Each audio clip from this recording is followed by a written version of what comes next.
बिस्मिल्लाहिर्रहमानिर्रहीम। अस्सलाम वालेकुम लिसनर्स एंड व्यूवर्स।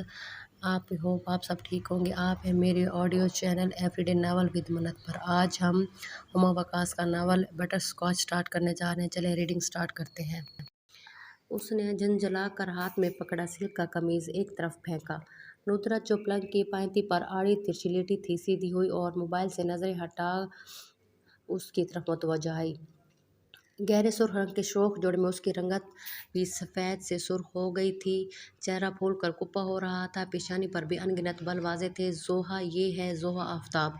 उसके सामने पलंग के तकिए पर कोहनी टिकाए एक करवट लेटी उसकी हम उम्र बचपन की सहेली और चचाज़ाद नुसरत महताब उसके इकलौते चचा की बेटी थी जो ऊपर वाले पोर्शन में मुकीम थी। आफ्ताब अमजद के 3 बच्चे थे, हफ्सा आफ्ताब, जोहा आफ्ताब यानी कि वो, और छोटा अली आफ्ताब। महताब अमजद की 2 बेटियां थीं, बड़ी नुसरत महताब और छोटी निक्कत महताब। इस वक्त दोपहर के 12 बजे। जोहा के चेहरे पर भी 12 बज रहे थे जो उसकी ज़िंदगी में आ जाने वाली अचानक मसले के सबब थे। वैसे तो उसकी ज़िंदगी में आए दिन कोई न कोई मसला दरपेश रहता था, लेकिन इस दफ़ा वाला थोड़ा नहीं बहुत मुनफरिद था। उसकी मास्टर डिग्री मुकम्मल हुए 2 साल हो चुके थे। अगरचे उसके रिश्ते की तलाश पिछले 1 साल से ज़ोरों शोर से जारी थी, लेकिन वो हफ्सा की जल्द शादी हो जाने और फिर उसकी शादीशुदा ज़िंदगी के झमेलों से हद दर्जा खौफ थी। इसलिए वो शादी से पहले अपनी तालीम को फ़ोक़ियत देते हुए एमफ़िल करना चाहती थी, मगर वही मुतवस्सित तबके के मसाइल। आफ्ताब अमजद ने उसके एमफ़िल का खर्चा उठाने से साफ इनकार कर दिया था। उसने खुद से एमफ़िल करने की ठान ली और एक निजी स्कूल में मुलाजमत शुरू कर दी। वो अपनी ज़िंदगी से बेहद खुश थी और अब तो एमफ़िल का दाखिला फॉर्म भर चुकी थी, लेकिन हफ्सा के पैगाम ने उसकी सारी खुशियों को मलियामेट कर दिया। वो उसकी शादी के लिए आफ्ताब और सिरे से ज़्यादा फ़िक्रमंद थी। हफ्सा की नंद की शादी, जिसमें उसकी सास के कोई कज़न शिरकत कर रही थी, खातून को अपने खूबरू बेटे के लिए कदर हसीन लड़की दरकार थी, जो वो भी हो सकती थी, और हफ्सा इस हसीन मौके का भरपूर फ़ायदा उठाना चाहती थी। मंतकी नतीजा ये निकला कि लड़की और लड़के को शादी पर मिलवा दिया जाए ताकि एक दूसरे को पसंद कर लें। और हफ्सा ने पैगाम में लिख भेजा कि अलीला की शादी पर जोहा लाजमी आए। इस खबर ने तो उसके तन बदन में आग लगा दी, और अब उसी आग को वो लफ्ज़ों का पैरहन पहना पहना कर अपने मखसूस अंदाज में बाहर उंडेल रही थी। ये कोई बात हुई भला? अब हफ्सा की नंद की शादी पर मैं लड़के को पसंद करूँ? अजीब लोग हैं यार ये घर वाले। नुसरत ने बगौर उसके सुरखते चेहरे को देखा था। अब इतनी भी अजीब बात नहीं। पाकिस्तान में 70% लड़कियों के रिश्ते दूसरों की शादी पर तय पाते हैं। नुसरत ने पुरसुकून लहजे में जवाब दिया। वो कुड़ कर सीधी हुई। होते होंगे, लेकिन जहाँ वजूहात और भी बहुत सारी हैं।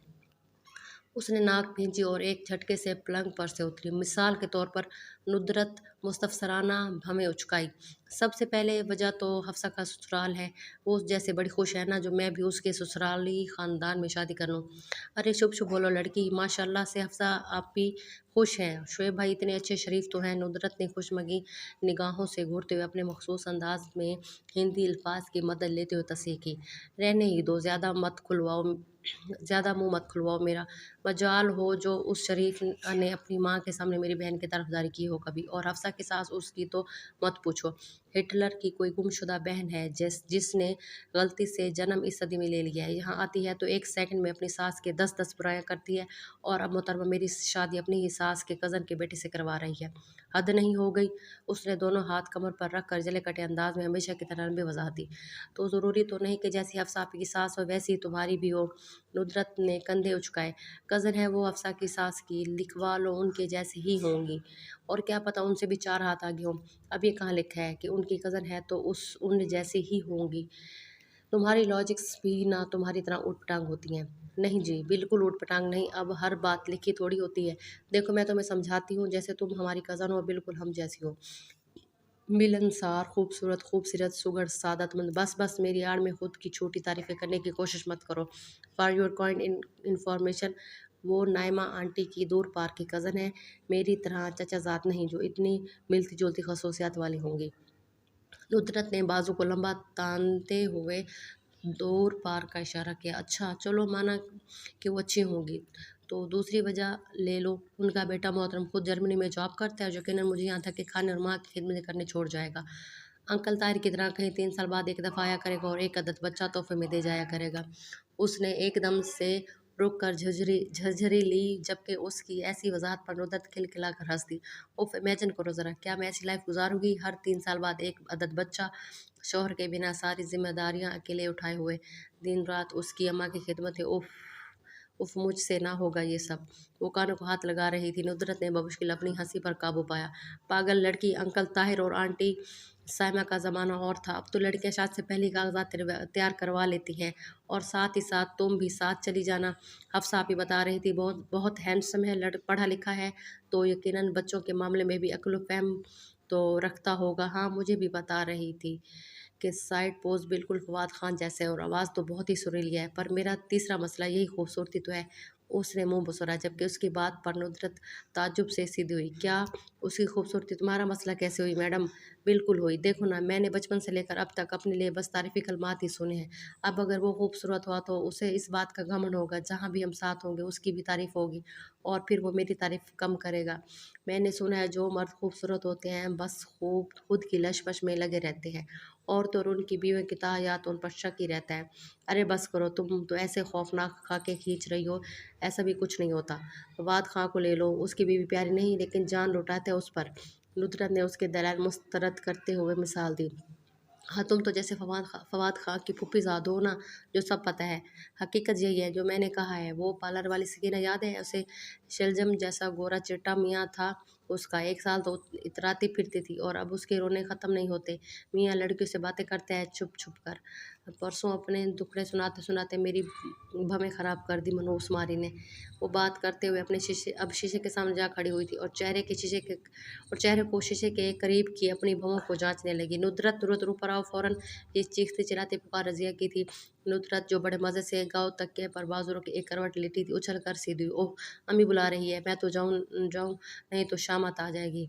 वो उजलत भरे अंदाज में पलंग के नीचे रखे स्लीपर पैरों में डसने लगी। अरे रुको तो, मेरी तो सिफारिश करके जाओ अम्मी से। सोहा ने लपक कर इसका बाजू थाम लिया। लेजा मुल्तजी था। कैसी सिफारिश? अरे समझो ना जाओ मेरी प्यारी बहन, अम्मी को समझाओ। ताई, ऐसे रिश्ते नहीं होते, और जोहा को वो लड़का पसंद है। पागल तो हूँ मैं नहीं, पागल तो हो तुम हो, मैं नहीं। बिना देखे ही नहीं पसंद है? वाह ताई, अम्मी पूछेंगी नहीं कि कहाँ क्या, कि कहाँ देखा उसने उस लड़के को जो नहीं पसंद, और जो वजूहात तुम बता रही हो वो सरासर बेबुनियाद है। मैं तो कहती हूँ चली जाओ शादी पर वहाँ देख कर रिजेक्ट कर देना। अगर वहाँ बात बिगड़ गई अगर वहाँ बात बिगड़ गई तो उसने ख़ौफ़ज़दा लहजे में ख़दशा ज़ाहिर किया। अरे क्यों बिगड़ेगी? तुम्हें क्यों साथ ले जा रहे हैं? इसलिए ना कि तुम लड़के को देख लो, पसंद कर लो। तुम चलो ना साथ। लाड से इल्तिजा की। मैं कैसे जा सकती हूँ? तुम्हारी बहन की नंद की शादी है, हम लोग थोड़ी इनवाइटेड हैं। नुदरत ने नफ़ में सर को जुम्बिश दी। जैसे दादू जा रही है तुम भी चलो। हाँ, चल ही ना पड़ो। हिटलर की एक बहन ऊपर भी है, तुम्हारी चची और मेरी अम्मी। अच्छा, मैं चलती हूँ।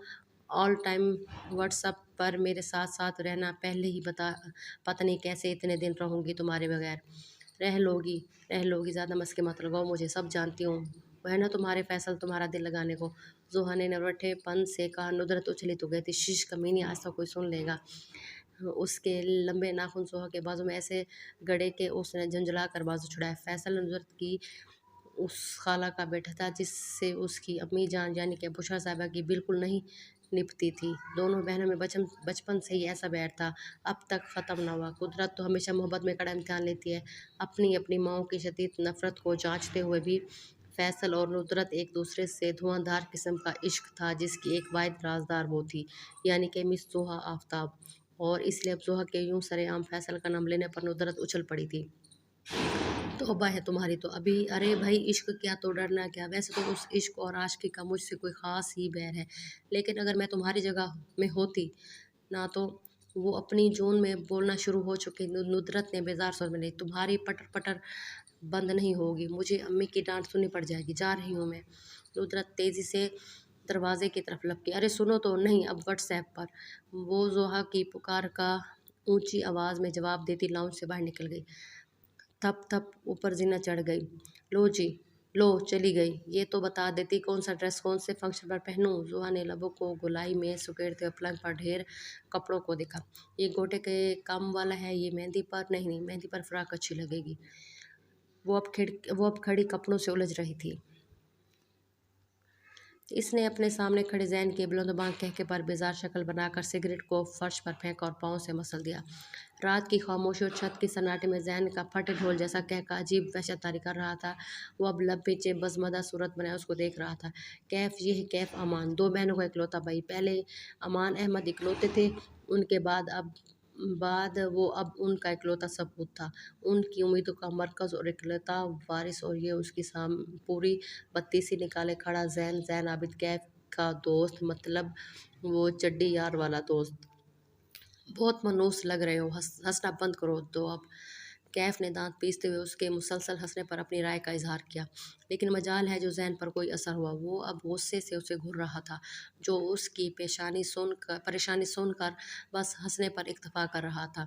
وہ جرمنی سے پاکستان بینک کی شاخ میں ملازم تھا اور اب پورے 2 سال بعد لمبی چھٹی پر گھر آیا تھا، اور اس دفعہ گھر والے دن کے 24 گھنٹوں میں 13.5 گھنٹے اس کی شادی کو لے کر بحث کرتے رہتے تھے۔ وہ اس دفعہ ہر حال میں اس کے ہاتھ پیلے، مطلب اس کے ہاتھوں کو ہتھکڑی لگانا چاہتے تھے۔ شمائلہ بیگم اپنے بیٹے کی شایان شان بہو لانا چاہتی تھی، اور اسی سلسلے میں اسے ایک عدد حسین لڑکی سے ملوانے کی تیاری زور و شور پر تھی۔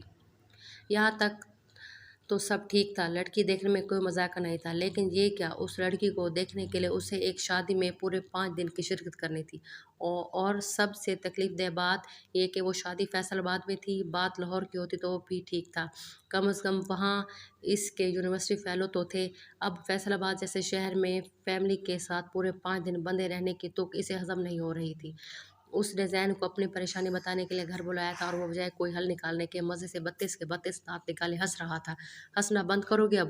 ایک تھپڑ رسید کروں تمہیں؟ کیف نے اب کی بار جھنجھلا کر کہا۔ تم ایسی شکل بنا کر کھڑے ہو تو اور کیا کروں؟ ارے بھئی، ایسی فلمی سچویشن میں تمہیں یوں پریشان ہونے کے بجائے انجوائے کرنا چاہیے۔ دل والے دلہنیاں لے جائیں گے جیسا منظر ہوگا، فیصل آباد کے لہلہاتے کھیت اور سمرن جیسی لڑکی، اور وہ گانا تجھے دیکھا تو یہ جانا صنم، سدرا رابعہ ثنا انم کے پیچھے فضول میں خوار ہوئے ہم۔ بکواس بند کرو۔ اپنی بھی میری لسٹ میں شامل کر رہا ہے؟ تجھے پتہ ہے مصیبت کس بات کی ہے؟ خالص عورتوں والا ماحول ہوتا ہے شادیوں کے گھر میں، اور ہمارے فیصل آباد کے رشتہ داروں سے میں کوئی 10-12 سال بعد ملنے جا رہا ہوں۔ بچپن میں جایا کرتے تھے، مجھے اچھے سے یاد ہے۔ ایسی درکت بناتے ہیں وہاں کے لوگ، سیدھی بات کرو جواب الٹا، اور وہاں ہاں ویری جگت باز پیپل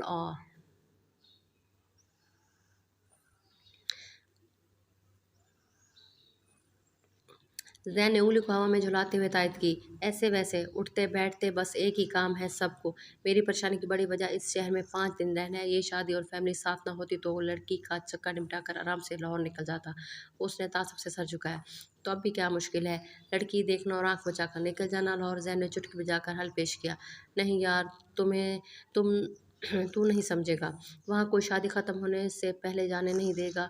پھوپھی، خالہ، مالا، ماموں، شاموں، پتہ نہیں کون کون سے رشتے اکٹھے ہو رہے ہیں۔ خیر سے امی کی خالہ جات کی لاسٹ والی بیٹی کی شادی ہے تو اس نے پورا خاندان مدعو کیا ہے۔ مجھے تو سب سے تعارف میں ہی بدہضمی ہو جائے گی۔ کیف نے بدمزہ چہرہ بنا کر اصل پریشانی بیان کی۔ ہاں یہ تو فیکٹ ہے، پر میں اس میں تمہاری کوئی مدد نہیں کر سکتا۔ زین نے ہاتھ کھڑے کیے۔ تم سے مدد مانگی کس نے ہے؟ کیف نے ناک بھیجی۔ تو تب سے رو کیوں رہا ہے میرے سامنے؟ کمینے، اپنی پریشانی شیئر کر رہا ہوں بس، اور تو تب سے کیا کر رہا ہے؟ بجائے کوئی حل بتانے کے منہ پھاڑ کر ہنسی جا رہا ہے۔ اور کیا کروں بھائی، اب یہ تمہارا خالص فیملی میٹر ہے۔ زین نے کندھے اچکائے۔ کچھ نہ کر، یہاں سے دفع ہو جا۔ اس نے جھنجھلا کر چھت کی دروازے کی طرف اشارہ کیا۔ ہاں بس یہی سننا باقی تھا۔ او بھائی، ابھی تو ایسے صرف اسے دیکھنے جا رہا ہے۔ زین نے ہاتھ نچا کر جتایا۔ تو جا رہا ہے یا دھکے مار کے نکالوں؟ کیف نے آگے بڑھتے ہوئے دھمکی دی، تو وہ جلدی سے 2 قدم پیچھے ہوا۔ جا رہا ہوں، تمہارا زور نہ صرف مجھ معصوم پر چلتا ہے، بھلائی کا زمانہ ہی نہیں رہا۔ شرٹ کے کالر کو درست کرتا وہ نروٹے پن سے آگے بڑھا اور پھر ایک دم پلٹا۔ ایک سگریٹ تو دے، دکانیں بند ہو گئی ہوں گی۔ کیف نے اب رک گئے۔ کمینگی ختم ہے تم پر ویسے، کھلی بھی ہوتی تب بھی مانگتا۔ کیف نے جیب میں ہاتھ ڈالا اور سگریٹ کا پیکٹ باہر نکالا۔ اڑے اڑا لے بچوں میری غربت کا مذاق، انشاءاللہ میری بھی جاب لگتے ہی۔ زین نے سگریٹ منہ میں دباتے ہی تڑی لگائے۔ او پلیز یار جا، سونا ہے مجھے، صبح 7 بجے کی ٹرین ہے۔ ہاں جا رہا ہوں، نیند پوری کر لے، چہرے پر روپ آئے گا، اللہ حافظ۔ وہ جاتے جاتے مفید مشورے دے گیا تھا، جبکہ وہ اب کمرے کی طرف بڑھ رہا تھا۔ جانا تو ہر حال میں تھا، بس الجھن وہاں کے ماحول سے اور اتنے دن کے قیام سے تھی۔